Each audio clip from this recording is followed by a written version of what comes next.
students. Today we are continuing with our history series part 3 themes of Indian history. Mahatma Gandhi and the national movement, इसके बारे में बात करेंगे. महात्मा गांधी, जैसा कि आप सभी लोग जानते हैं कि इनको भारत का राष्ट्रपिता या फादर ऑफ द नेशन कहा जाता है, क्योंकि ये भारत के सबसे बड़े लीडर्स में से गिने जाते हैं, क्योंकि इंडियन फ्रीडम स्ट्रगल में इनका सबसे बड़ा कंट्रीब्यूशन माना जाता है. 1915 में गांधी जी साउथ अफ्रीका से वापस आए थे और साउथ अफ्रीका में इन्होंने एक नेम एंड फेम दोनों कमाए थे, क्योंकि वहां पे जब ये गए थे तो इनको ट्रेन से उतार दिया था बिकॉज ऑफ रेसिज्म. इनकी स्किन के कलर की वजह से, नस्लवाद की वजह से इनको हटा दिया था वहां से, ट्रेन से. और इसका उन्होंने वहां पे जो इंडियंस के साथ में डिस्क्रिमिनेशन हो रहा था उसके विरोध में वहां की सरकार के खिलाफ इन्होंने अपने दो नए टूल्स यूज किए थे, जिसको कहते हैं सत्य और अहिंसा, जिससे कि वहां के लोगों में ये बहुत ज्यादा मासेस में बहुत पॉपुलर हो गए थे. जब ये भारत पहुंचे तो भारत में आने से पहले गांधी जी से बड़ा नाम थे. उनका नाम, उनकी पर्सनैलिटी बहुत बड़ी थी. लोग सिर्फ गांधी को देखने के लिए आते थे. 1915 में जब ये वापस आए साउथ अफ्रीका से तो अपने पॉलिटिकल गुरु गोपाल कृष्ण गोखले से मिले, जो उस टाइम पे ऑल इंडिया कांग्रेस के प्रेसिडेंट थे और इनको नरमपंथी या मॉडरेट नेता भी कहा जाता है. गोपाल कृष्ण गोखले जो हैं वो इनको सलाह देते हैं कि आप पूरे भारत में घूमिए और भारत को पहचानने की कोशिश करिए, भारतीय लोगों को जानने की कोशिश करिए कि भारत के लोग कैसे हैं, कैसी भाषा है, कैसे अलग अलग स्टेट में लोग रहते हैं. 1916 में मदन मोहन मालवीय ये बीएचयू की स्थापना करते हैं और बीएचयू की स्थापना करने के बाद गांधी जी को इसके इनॉग्रेशन पर स्पीच के लिए बुलाया जाता है और यहां गांधी जी अपनी फेमस पहली पब्लिक अपीयरेंस की स्पीच देते हैं, जिसमें कि वो ये बताते हैं कि भारत के जितने भी गरीब तबके के लोग हैं उनकी आवाज को उठाने की जिम्मेदारी उसी एलीट क्लास की है जो आज बीएचयू की इनॉग्रेशन पर यहां पर मौजूद है. इसके बाद ईयर आता है 1917, जहां एक पीजेंट है, एक किसान है जिनको शेयर प्रॉपर भी कहा जाता है, राजकुमार शुक्ला, जो इनको चंपारण लेकर जाते हैं. 1916 के जब हम दिसंबर की बात करते हैं तो दिसंबर में कांग्रेस का सेशन है, जहां से राजकुमार शुक्ला इनको अपने साथ चंपारण लेकर जाते हैं. ये इंपॉर्टेंट है, दिसंबर का कांग्रेस सेशन 1916. एक नंबर में आपके मैप के ऊपर ये पॉइंट आउट करने के लिए आ सकता है कि 1916 का आप कांग्रेस का सेशन जो है उसको यहां पर मैप के ऊपर इसको मार्क करिए. 1917 में ये चंपारण जाते हैं बिहार और इंडिगो प्लांटर्स की एक प्रॉब्लम को सॉल्व आउट करने की कोशिश करते हैं. कंप्लीट 1 ईयर लगता है इस प्रॉब्लम को सॉर्ट आउट करने में और गांधी जी यहां उस प्रॉब्लम को सॉर्ट आउट कर देते हैं. प्रॉब्लम को थोड़ा समझने की कोशिश करते हैं. यहां पे दो ग्रुप्स हैं.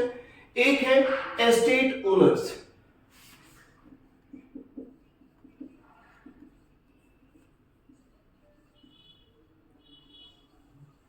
और दूसरे हैं शेयर प्रॉपर्स, जैसे कि मैं अभी बता चुका हूं. तो एस्टेट ओनर्स क्या करते हैं, अपने एरिया को, अपने लैंड को शेयर प्रॉपर्स के साथ में बांटते हैं और यहां पे इनके बीच में कॉन्ट्रैक्ट होता है कि 15% जमीन के ऊपर इंडिगो का प्लांटेशन जरूर होगा.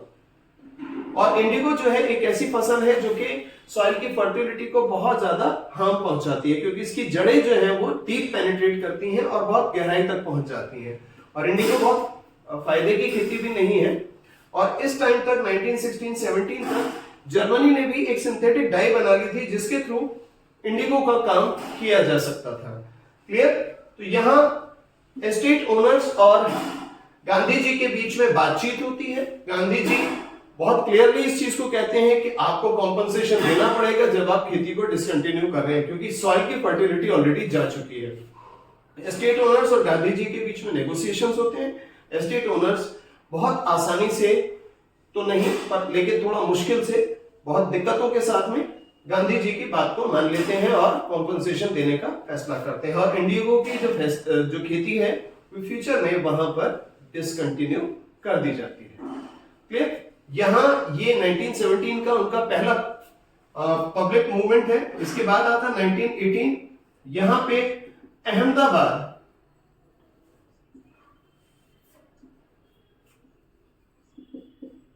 मिल्स का केस आता. जो अहमदाबाद मिल वर्कर्स का केस है उसमें यह है कि यहां मिल ओनर्स अपने वर्कर्स को प्लेग का जो बोनस है वो दिया करते थे, प्लेग का इंसेंटिव दिया करते थे, और 1918 में उन्होंने इसको डिसकंटिन्यू कर दिया।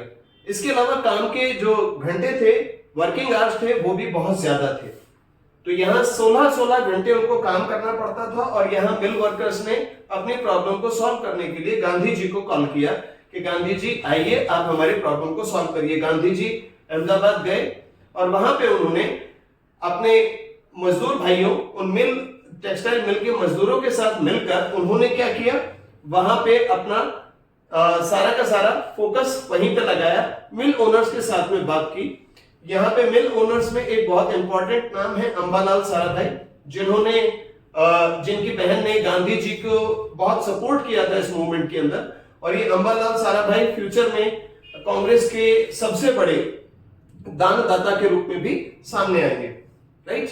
तो ये यहाँ पे अहमदाबाद जो मिल्स का केस है, यहाँ पे वर्किंग आवर्स को रिड्यूस किया गया। इसके अलावा यहाँ पे जो ये पूरा का पूरा मामला था, गांधी जी इसको भी सक्सेसफुली सॉल्व आउट कर देते हैं, और इस तरीके से गांधी जी अपना दूसरा मूवमेंट जो अहमदाबाद में था, पहला चंपारण, दूसरा अहमदाबाद, उसको सक्सेसफुली ड्रॉ अप कर देते हैं, ठीक है। इसके बाद आता है तीसरा मामला जिसे कहते हैं खेड़ा।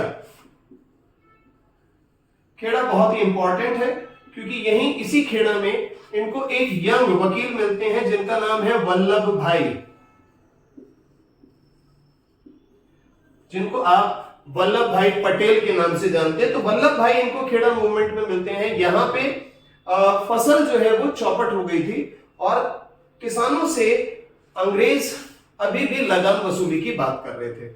अब क्योंकि फसल चौपट हो गई है, किसानों से अभी भी फसल वसूली लगान वसूली की बात हो रही है, तो यहां गांधी जी को बुलाया जाता है और गांधी जी वल्लभ भाई के साथ मिलके इस पूरे के पूरे मूवमेंट को सफल बनाते हैं और यहां किसानों का जो रेंट है, लगान है, उसको माफ करवाते हैं। तो ये तीसरी जीत चंपारण, अहमदाबाद, खेड़ा इंपॉर्टेंट है, मैप के ऊपर भी मार्क करने के लिए आ सकता है।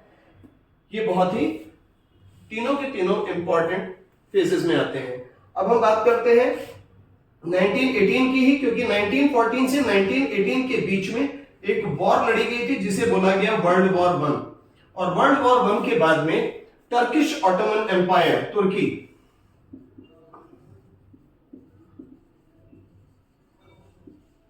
उसको डिसइंटीग्रेट कर दिया जाता है, ठीक है। तुर्की के एम्पायर को डिसइंटीग्रेट कर दिया जाता है और यहां 1919 में क्योंकि इस एम्पायर को डिसइंटीग्रेट किया गया था तो भारत में खिलाफत मूवमेंट स्टार्ट किया जाता है।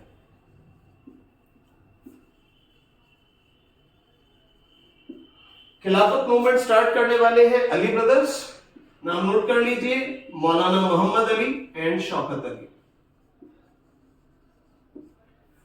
ये मौलाना मोहम्मद अली और शौकत अली अली ब्रदर्स के नाम से फेमस है और यहां ये खिलाफत मूवमेंट स्टार्ट करते हैं क्योंकि टर्की के जो लीडर हैं उनको कैलिफ या खलीफा कहा जाता है, ठीक है।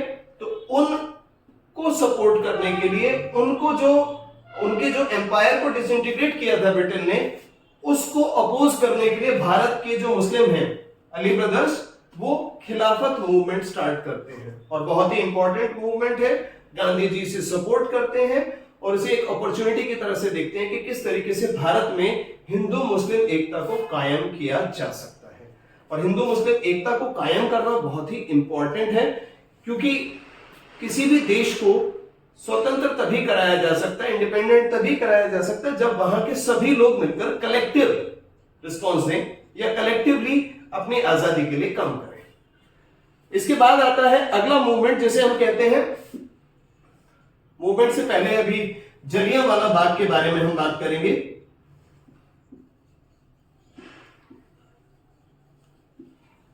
ये एक मैसेकर हुआ था जलियांवाला बाग का, इसको आप नोट कर लीजिए, 13 अप्रैल 1919 13 अप्रैल यहां जलियांवाला बाग का मैसेकर हुआ था और यहां अमृतसर के जो एरिया कमांडेंट है जनरल डायर, वो 13 अप्रैल की मॉर्निंग में अचानक से डिक्लेयर करते हैं कि यहां 144 लागू की जाती है। 144 का मतलब है कि 2 से ज्यादा लोग कलेक्टिवली किसी एक पब्लिक प्लेस पर इकट्ठे नहीं हो सकते। 13 अप्रैल का मामला है। जनरल डायर बहुत ही क्लियरली इस चीज को बताते हैं। इसके अलावा कुछ घंटों के बाद वो डिक्लेयर करते हैं कि यहां मार्शल लॉ लागू कर दिया गया है। 13 अप्रैल का दिन है, बैसाखी का दिन है। लोग बैसाखी के मेले में शिरकत करने के लिए, अपने बैसाखी के मेले को एंजॉय करने के लिए अपने फैमिली के साथ यहां पर आते हैं, जिसका नाम है जलियांवाला बाग। अमृतसर में स्वर्ण मंदिर के काफी नजदीक ये जगह है और इस बाग की पोजीशन ऐसी है जैसे आप अपने रूम को इमेजिन कर सकते हैं, जिस रूम के अंदर एंट्री और एग्जिट के लिए एक ही दरवाजा है, राइट। तो ये बाग जो है 3 तरफ से दीवारों से घिरा हुआ है और एक तरफ से इसमें आने या जाने के लिए रास्ता है। जब पूरी भीड़ अंदर आ जाती है तो यहां कुछ लोग हैं जो यहां पे वहां के पंजाब के जो प्रोमिनेंट लीडर्स हैं, प्रोफेसर सत्यपाल एंड सैफुद्दीन किचलू, उनकी गिरफ्तारी के खिलाफ वहां पे अपना रोष प्रकट करते हैं और यहां बड़े क्लियरली इसी बात को कहते हैं कि सरकार को इस तरीके की कार्रवाई नहीं करनी चाहिए थी और सरकार क्योंकि इस तरीके की कार्रवाई करने से बचे, यही चीज उनको बताने की कोशिश थी। यहां जलियांवाला बाग में जनरल डायर इंडिस्क्रिमिनेट फायरिंग करने का आदेश दे देते हैं, जिसमें हजारों लोगों की जान चली जाती है और जनरल डायर जो है वो अपने आप में एक विलन, जिसको हम कंसिडर कर सकते हैं। आज तक भारतीय लोग उनको विलन की तरह ही कंसिडर करते हैं, हालांकि सभी ब्रिटिशर्स को इसी तरीके से कंसिडर किया जाता है। क्लियर? तो ये था जलियांवाला बाग का फेमस इंसिडेंट। इसके अलावा 1919 में एक एक्ट भी आया था जिसे कहते हैं रॉलेट एक्ट। यहां रॉलेट एक्ट का विरोध करने के बदले ही प्रोफेसर सत्यपाल और सैफुद्दीन किचलू को जेल में डाल दिया गया था।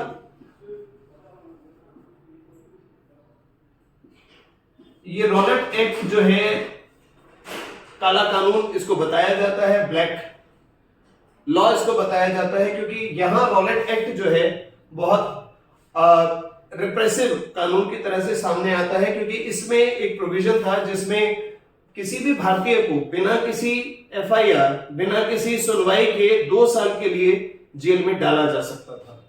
तो ये बहुत ही इंपॉर्टेंट पॉइंट की तरह से यहां पे सामने आता है। लेकिन खिलाफत मूवमेंट 1919 के एंड आते आते अपनी चमक खोने लगता है और अली ब्रदर्स भी इसमें इंटरेस्ट लेना कम कर देते हैं। यहां पे गांधी जी को एक नई अपॉर्चुनिटी दिखाई देती है, तो वो अपना पहला ऑल इंडिया कैंपेन लॉन्च करते हैं जिसे कहते हैं नॉन कोऑपरेशन मूवमेंट।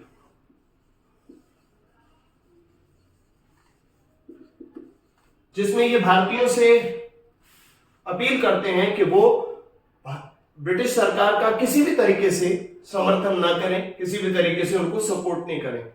उनका कहना था कि अगर हम कुछ लाख भारतीय अंग्रेजों का साथ ना दें तो भारत में ब्रिटिश एडमिनिस्ट्रेशन बहुत लंबे टाइम तक टिका नहीं रह सकता। तो यहां पे स्टूडेंट्स जो गवर्नमेंट कॉलेज में पढ़ रहे थे वो अपने कॉलेजेस को छोड़ देते हैं, जो स्टूडेंट्स गवर्नमेंट स्कूल्स में पढ़ रहे थे वो स्कूल्स को छोड़ देते हैं, बैरिस्टर्स अपनी प्रैक्टिसेस छोड़ देते हैं और इसके अलावा जो गवर्नमेंट जॉब करने वाले लोग हैं वो अपने जॉब्स को रिजाइन कर देते हैं। तो ये बहुत ही इंपॉर्टेंट नॉन कोऑपरेशन मूवमेंट यहां पे बनकर आता है और लगता है कि बस आजादी अब कुछ कदम दूर है। लेकिन जैसे किसी अच्छे इनिशिएटिव को बुरी नजर लग जाती है, तो इसी तरीके से यहां 1922 में एक इंसिडेंट होता है जिसे कहते हैं चौरी चौरा।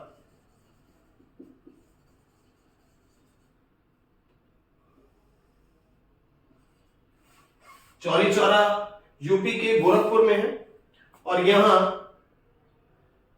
रात के टाइम लोग एक पीसफुल प्रोसेशन निकाल रहे होते हैं, एक जुलूस निकाल रहे होते हैं जिसके ऊपर पुलिस मैन लाठीचार्ज कर देते हैं और क्योंकि भीड़ वहां पे लोगों की संख्या ज्यादा होती है, पुलिसमैन की संख्या कम होती है, तो लोग गुस्से में रात के समय क्योंकि उनके हाथ में मशालें होती हैं तो पुलिस स्टेशन को आग लगा देते हैं और 23 पुलिस वालों की यहां जान चली जाती है। और 23 पुलिस वालों की जान जाने का मतलब गांधी जी के सत्य और अहिंसा के सिद्धांतों के ऊपर सीधे सीधे चोट को मानते हैं वो।